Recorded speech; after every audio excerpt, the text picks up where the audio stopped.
What's up everybody, Teancum here with Sew Yeah Quilting. In today's video, I'm going to show you how you make this modern jelly roll coin quilt. Let's get started. Before we dive right on into the cutting instructions, I want to talk about the fabric for just 1 second. This right here is the paper mache line by P&B Textiles, which is the quilt you see right here behind me. But for the quilt that we're making today, we'll be using the Fish Fest by P&B. And it's a really pretty line, lots of fish fabrics, a little bit juvenile. And we'll also need 2 junior jelly rolls. Whatever color you want, I'm going to be using white in this case, but you can go with a gray as well. Let's dive right on into the cutting instructions. As you see in front of me, I've already gone ahead and opened up my jelly roll. I got my prints here, I got my solids here, and it's time to subcut these. We're going to be subcutting all of them down to 6.5 inch strips. Little disclosure here. You want to save about 6 to 7 of your print strips, which will then make up your binding all the way around. So pick a couple that maybe you don't want in the quilt, hide those away until the binding comes. But let's go right into the cutting. So I've got my rotary cutter and my ruler. As always, we're going to trim off to make sure we have a nice straight edge. Move those out of the way. And now 6.5 inch strips. You can do this double layer, 4 layers, 8 layers, however many you feel comfortable doing. I'm going to stick with 2 layers here for today. But that right there is what our pieces are going to look like. I am lining everything up with the lines on my cutting mat, but cut it however you feel comfortable. And so on and so forth. Now, just because of how the math works out on these, you don't have to open up your jelly roll. You can leave them wrong sides together and go ahead and make your cuts. Because once I cut my last cut here, it'll only leave me with a tiny piece of excess fabric. So that right there is the excess fabric from my strip here. Now we're going to repeat the exact same process to the solids.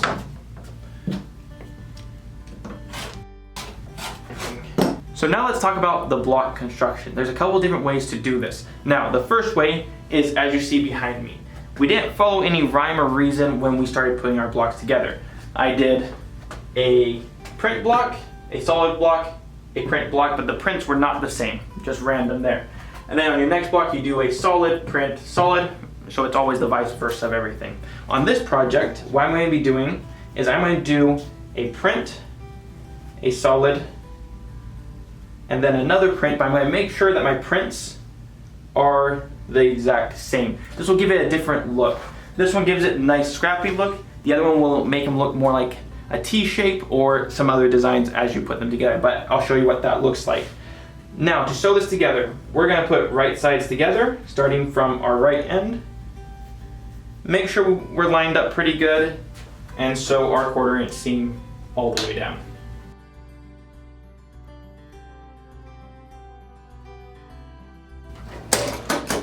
Before I take this over to the iron, I'm going to sew on my other side. Again, right sides together.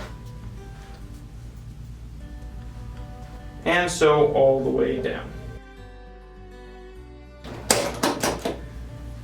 That right there will be the first block. Let me show you what the other block looks like next. For the next one, we're going to grab a white, a print, and then another white, which will look just like that. Let me go ahead and show you how to sew this. Exactly like the last one, we're going to start with the left side on this time, sew all the way down, and then sew on the other side. First side on, I'm going to grab on the next one here.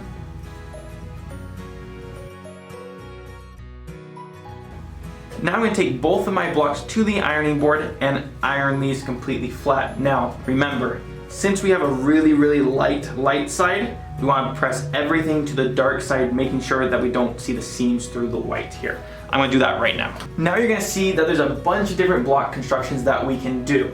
I'm going to show you how I made the one behind me, but I'll show you a couple different ones as well. How you make the one behind me is you want to line up your fabrics just like so, so it makes a T. And you'll do the same thing on the other side. You'll put a block like this, so on and so forth. And we just sew these right sides together, which I'll show you here in just a second. But there's more ways to do this. What we can do is we can turn them and sew them just like so, and it'll give you more of a brick stack or a checker kind of look to it. Lots of different ways to do these. Play around with it, throw it on your design board, and try things out. But what we're gonna do on this video is sew them just like so, put our right sides together, and sew all the way down.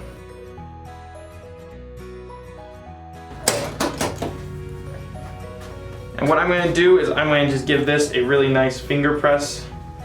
And yes, I do finger press from the back side first and then to the front side. That's just kind of the way I do it, but does not mean it's the only way. Now I've got another one of these two blocks sewn together, and what we're going to do is we want to make sure that they are opposites from each other. What I mean is this one's going horizontally, this one's going vertically. Those should line up, and it should be white, white, and then our print here. Same thing on the other side. Now, I'm gonna put these right sides together and do our normal 1/4 inch seam.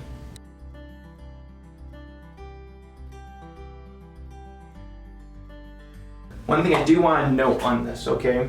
You've got quite a few seams going in different directions here. You don't want your seams to fold over themselves.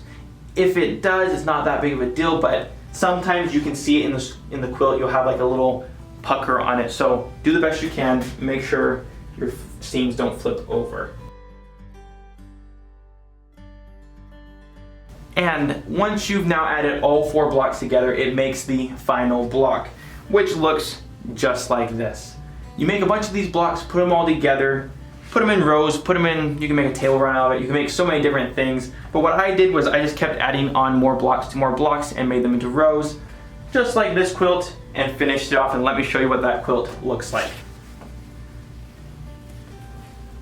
This has been a super fun and fast project. All you need to do is grab a jelly roll and grab some solids, and if you want to, grab a junior jelly roll. It cuts down the cutting time a little bit. But overall, this is a super fun and fast project. We have made kits for both the one that you've just seen now and the one behind me that you can pick up down in the description.